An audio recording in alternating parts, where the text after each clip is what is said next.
श्रीमद् देवी भागवत महापुराण प्रथम स्कंद तृतीय अध्याय। सूत जी द्वारा पुराणों के नाम तथा उनकी श्लोक संख्या का कथन। उपपुराणों तथा प्रत्येक द्वापर युग के व्यासों के नाम। सूत जी बोले, हे मुनीश्वर वृंद, सत्यवती सुत वेद व्यास जी से मैंने जिस प्रकार तत्वपूर्वक पुराणों को सुना है उसे मैं आप लोगों से कहता हूं, सुनिए। उनमें दो मौ वाले मत्स्य पुराण, मार्कंडेय पुराण, दो भौ वाले भविष्य पुराण तथा भागवत, तीन ब्र वाले ब्रह्म, ब्रह्मांड और ब्रह्म वैवर्त पुराण, चार व वाले वामन, विष्णु, वायु और वाराह पुराण, अ वाला अग्नि पुराण, ना वाला नारद पुराण, पौ वाला पद्म पुराण, ली वाला लिंग पुराण, गौ वाला गरुड़ पुराण, कु वाला कूर्म पुराण, स्कौ वाला स्कंद पुराण। ये पृथक पृथक 18 पुराण हैं। उनमें आदि के मत्स्य पुराण में 14,000, अत्यंत अद्भुत मार्कंडेय पुराण में 9,000 तथा भविष्य पुराण में 14,500 श्लोक संख्या तत्वदर्शी मुनियों ने बताई है। पवित्र भागवत पुराण में 18,000 और ब्रह्म पुराण में 10,000 श्लोक हैं। ब्रह्मांड पुराण में 12,100 तथा ब्रह्म वैवर्त पुराण में 18,000 श्लोक हैं। हे शौनक, वामन पुराण में 10,000 तथा वायु पुराण में 24,600 श्लोक हैं। उस परम विचित्र विष्णु पुराण में 23,000, वाराह पुराण में 24,000, अग्नि पुराण में 16,000 तथा नारद पुराण में 25,000 श्लोक कहे गए हैं। विशाल पद्म पुराण में 55,000 और लिंग पुराण में 11,000 श्लोक हैं।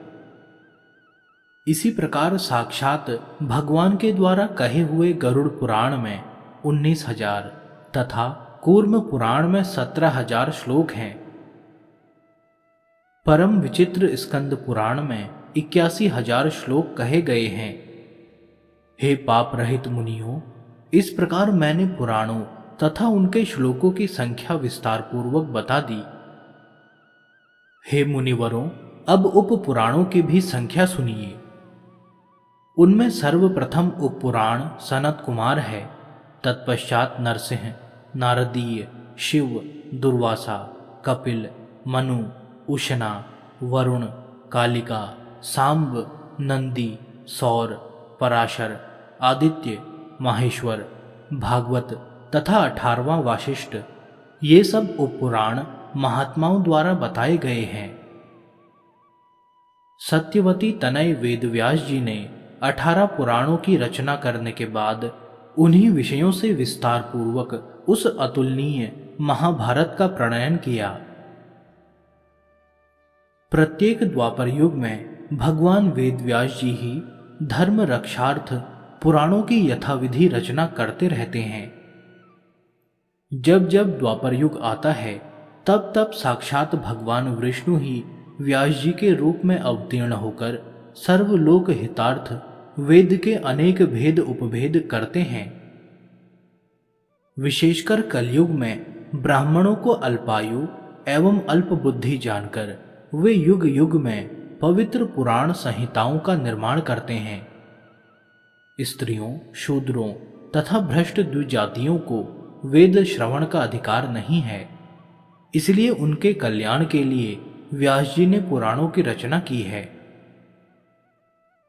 हे श्रेष्ठ मुनिगण, इस वैवस्वत नामक शुभ 7वें मनवंतर के 28वें द्वापर युग में परम धर्मनिष्ठ सत्यवती पुत्र मेरे गुरु श्री व्यास जी हुए और 29वें द्वापर में द्रोणी नाम के व्यास होंगे। इनके पूर्व भी 27 व्यास हो चुके हैं, जिन्होंने प्रत्येक युग में अनेक पुराण संहिताएं रची हैं। ऋषियों ने कहा, हे महाभाग सूत जी, अब आप पूर्व काल में प्रत्येक द्वापर युग में अवतीर्ण हुए पुराण वक्ता व्यासों की कथा कहिए।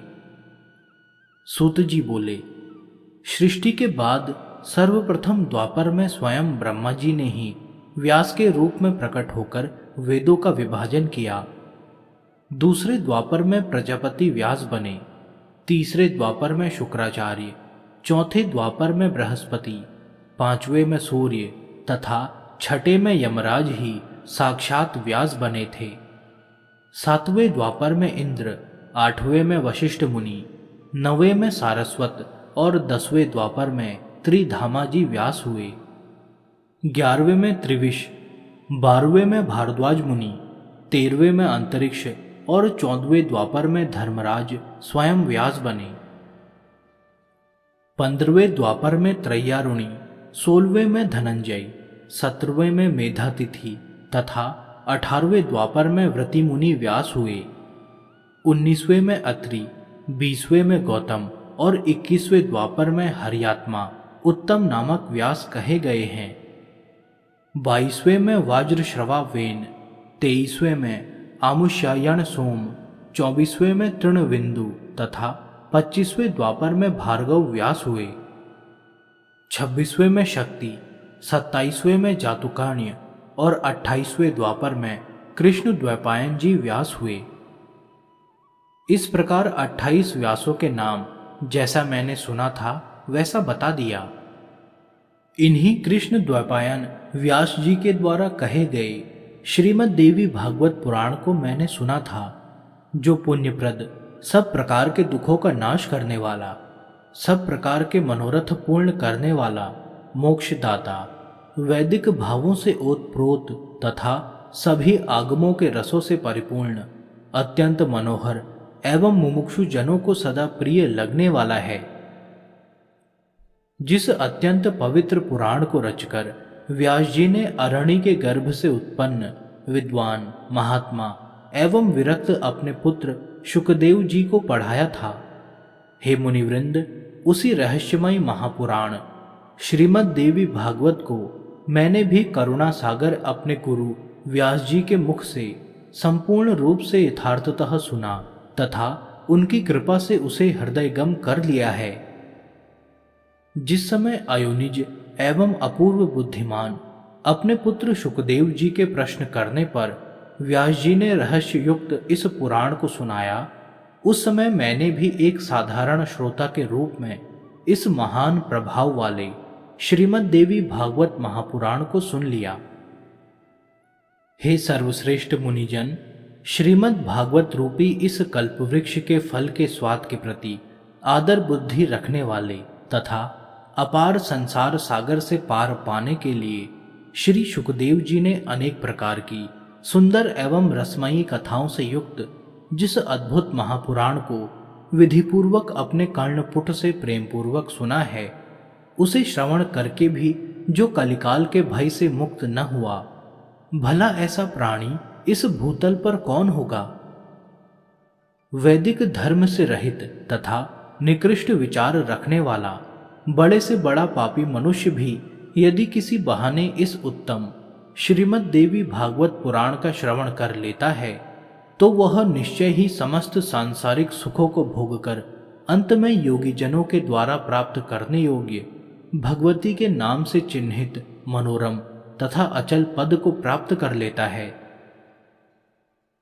जो प्राणी इस श्रीमद् देवी भागवत पुराण को प्रतिदिन प्रेम से सुनता है, उसके हृदय रूपी गुहा में विष्णु, शिव आदि देवताओं के लिए भी दुर्लभ सर्वश्रेष्ठ विद्या रूपिणी सज्जनों की एकमात्र प्रिया, गुणातीता एवं समाधि द्वारा जानने योग्य वे भगवती निवास करने लगती हैं।